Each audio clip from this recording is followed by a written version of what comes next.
Hello, everybody. Welcome to week 8 of the course. Hope everybody's doing well. Hope everybody has big 4th of July plans.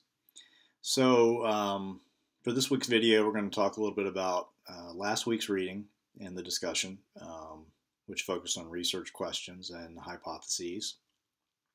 And this week, you guys are going to be looking at quantitative and qualitative methods, which is kind of crazy to look at both in the same week, but we're pretty compressed for time, and the fact that we're not actually going to be going out and doing field research.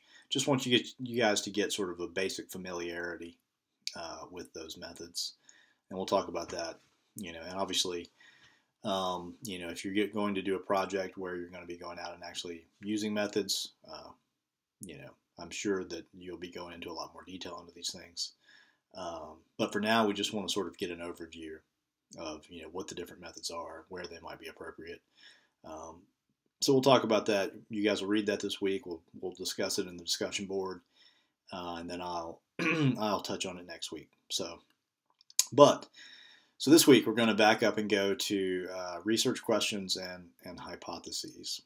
And Creswell starts off by saying that, just as before, we talked about the purpose statement and the role that the purpose statement serves, and sort of the deficiency model and things like that.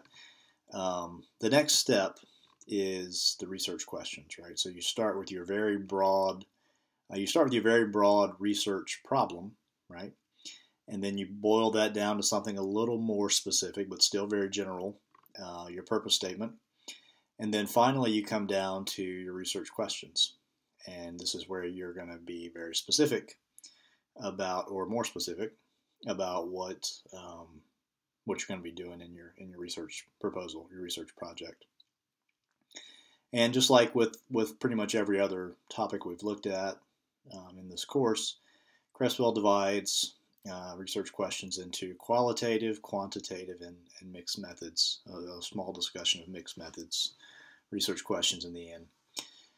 So he says that with qualitative research questions, it sort of follows this model of you have one sort of overarching central, or sometimes two, mostly one central question, right? And then you have 5 to 7 sub questions that follow that.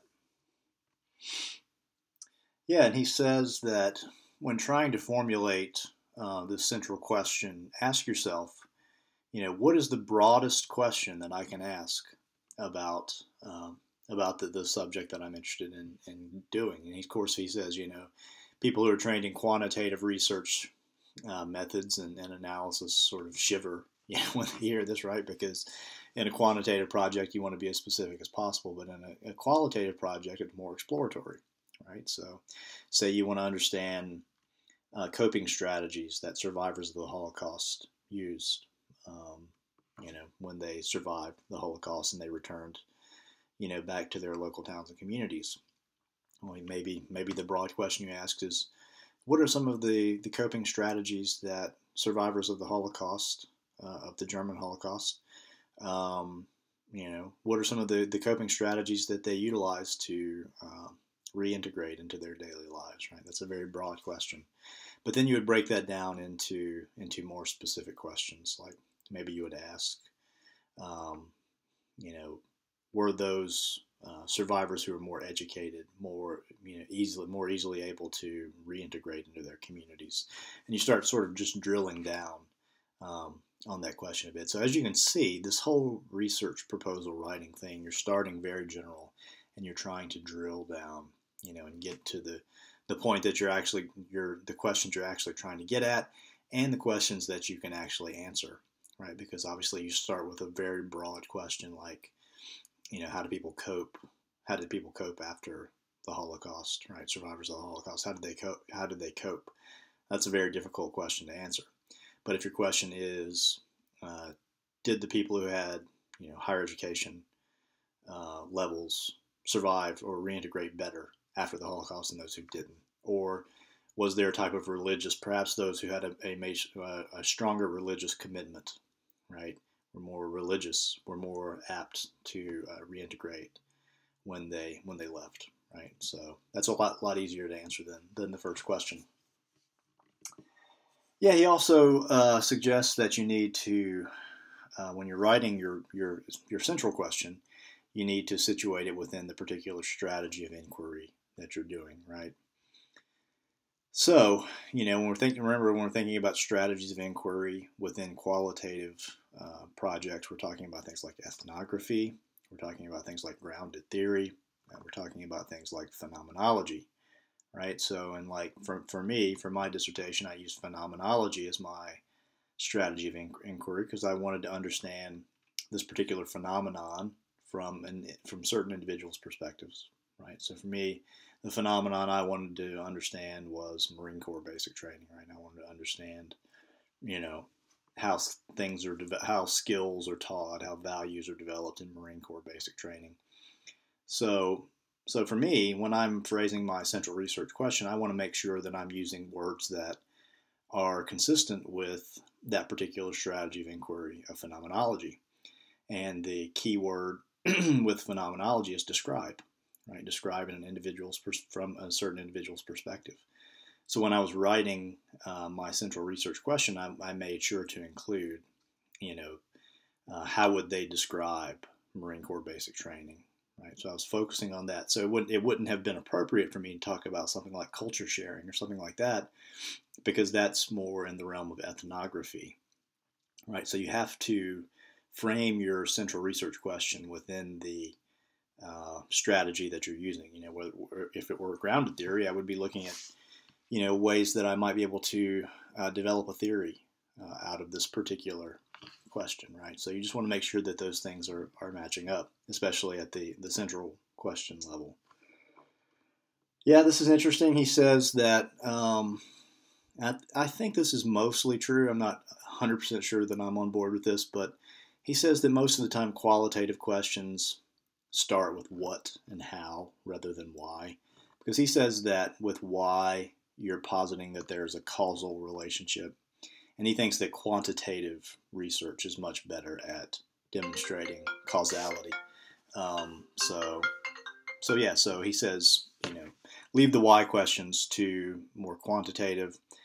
With qualitative, because you're more exploratory, you're asking questions like what did this particular experience mean to you? How do you feel about you know how do you feel about the development of leadership skills and Marine Corps basic training, right? So you're trying to describe, you're trying to explore, you're not really trying to predict or establish some sort of causal relationship. He says that you stick that with quantitative. So if you are doing a qualitative study, consider starting with what and how rather than why.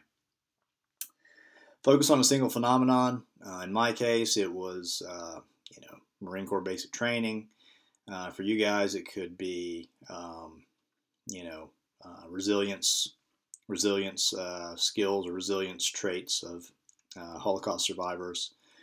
It could be surveillance, the loss of privacy.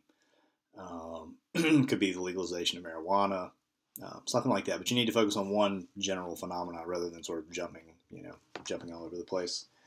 Also, this is important. He said with a qualitative study, you have to, once again, remember it's emergent because you don't know everything you want to know. That's the reason you're doing a qualitative study.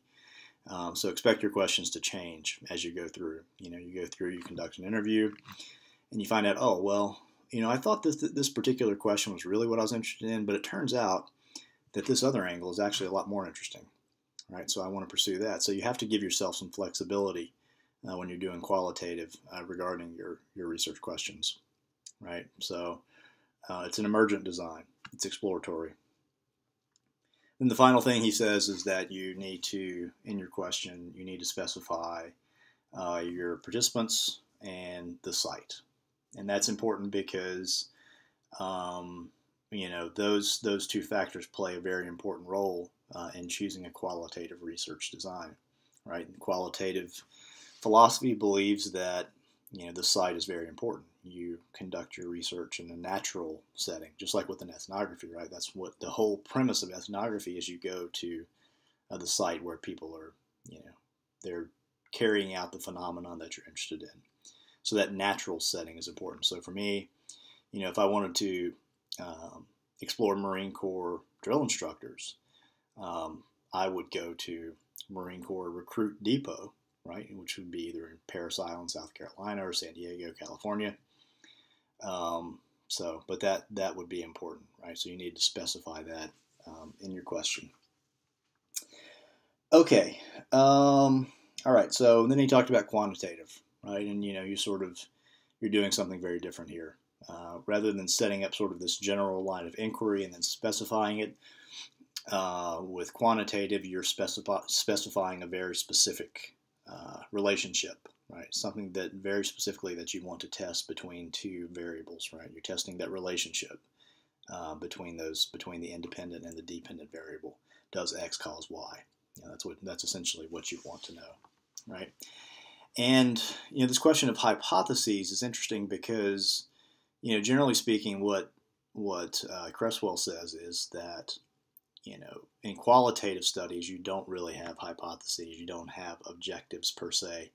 The objective is to explore this particular phenomenon, whereas with quantitative studies, you have very specific objectives, or he mostly talks about hypotheses. He says that the objectives tend to dwell in proposals for funding and things like that, which is partially true. But he says you have hypotheses, right? And what hypothesis? We've all had science class. We know that a hypothesis is a guess, right? It's an educated guess. It's a prediction about the way that you think things are going to be. Or if you want to test a theory, you can take some of the findings from a previous theory, use those as your hypotheses, and test those, right? So, my hypothesis is that those people with higher levels of education, are more likely to be civically engaged when they get out of the Marine Corps. That's my hypothesis, right? So my study is designed in a way to test that hypothesis, right? If my hypothesis is that people with higher levels of education are more likely to be civically engaged, then my question could be something along the lines of, does level of education affect civic engagement among military veterans, right, when they get out? Something like that, right? So it's just kind of, in a way, it's kind of, you're giving a tentative answer to your research question. And that's the thing he calls a directional hypothesis. That's sort of the traditional, prediction of what's going to happen. He also talks about null hypotheses.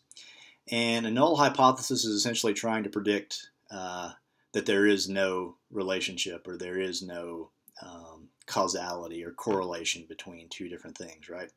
And this can be important when you're looking at control variables and intervening variables and things like that, because if you want to demonstrate that X causes Y, but some people may say that, well, did you consider the role that Z could play between X and Y?